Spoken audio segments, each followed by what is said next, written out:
Back again for another video. So, I haven't talked about the Lizzo thing, but my submissive, she talked about it for a short time, but I'm going to go at length about it. I ran across the post last night on Facebook that was a bit concerning to me because it seeks to misdirect and deflect from the truth because it roots from a fantasy world. But nonetheless, I present you the post that I ran across, which sparked my thought. So, okay.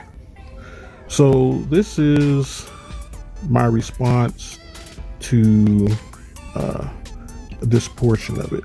I'll read this. It says, a healthy reminder: if Lizzo's fat body makes you uncomfortable and brings out your fat phobia, oh, that's going to be a new thing, I'm sure. Fat phobia. you most probably have. I think she went most likely. You most likely probably have an issue with me, and you cannot be trusted in my space because I am a black fat femme as well. Femme, of course, nowadays it's short for feminists. But anyways, this year is probably the most comfortable I've ever been with my body, and Lizzo is part of my inspiration as well. From wearing fishnets, really short skirts, exposing my large belly, and even having my first boudoir shot. Boudoir. I forget how you say that word. I'm not French. I know Japanese, not French. Anyways, bourgeois. I don't know. y'all only like fat women when they are fully covered, or the preferred non-fat BBW body type. If she makes you uncomfortable, then that must mean I do as well. So do yourself a favor and remove me, because I am not your fat girl for you. I am not the fat girl for you. Please remove yourself. Expletive, of course. And go worry about your damn self. A little side note. For those of you sharing or commenting negative things, keep your ignorance to yourself. Keep your fat phobia to yourself as well.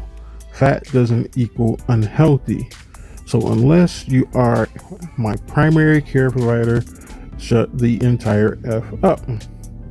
You don't know me from the next fat femme, and just because we have larger bodies, it doesn't always mean we are unhealthy. But go be a bum bee to someone else, and do us a favor and don't reproduce until you let that notion go. And that's what she says on her post. And let's look at a few of the photos. Of course,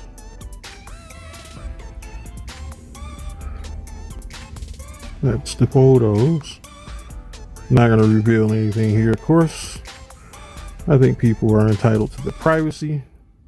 But if you put certain things out on social media, you leave them up to scrutiny, especially publicly. So anyways, I'll go to what I said in response to this post, which is very simple.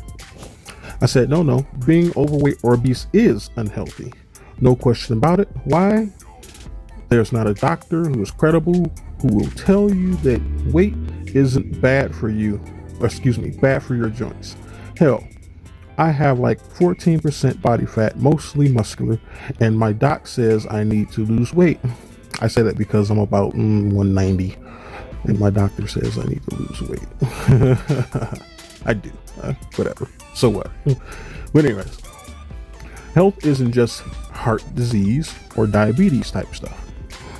It's what your body can functionally handle. And for overweight women, menstrual cycles being out of whack is common too because of the weight. which isn't healthy. So stop the nonsense and get that ass in the gym.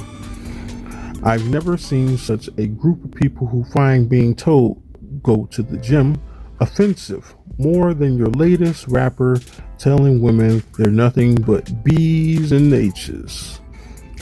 You'll buy the CD, but you won't buy a gym membership. Stop it. And then I go on to say, definitely be proud of who you are, but never accept mediocrity or less than and raise it as the best example of yourself.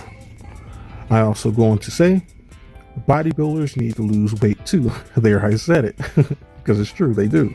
Their bodies can't functionally handle it. And I said, she blocked me on Facebook so that I can't see the posts. But I'm speaking nothing but facts.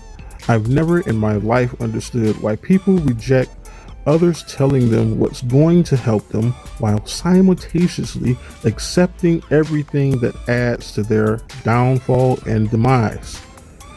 You do not have to feel bad about the way you look because you can change it. But nor should you be praising dysfunction to cope with your existence. You shouldn't feel bad about something that can be changed, but that doesn't disregard responsibility and accountability. Self-shame isn't necessary for change. And that's what I have to say about the situation. Lizzo is inspiring a lot of women to do things that are not conducive to the betterment of who they are. Self-acceptance does not always equal positivity. It doesn't always equal positivity. It's because there are a lot of things that you should not accept for yourself. And I say this because we all have flaws. At the point where you reach that there is nothing else that you can improve on, you have ascended to a perfect being. And we all know that no one can be perfect. So therefore, there will always be something that you can work on. But that doesn't necessarily mean that you have to be have self-shame in order to exist in this world and become a better person. You don't need self-shame because there will always be something that is wrong with you.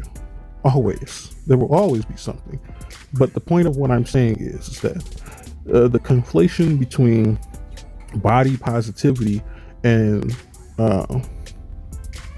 accepting yourself as who you are two different things.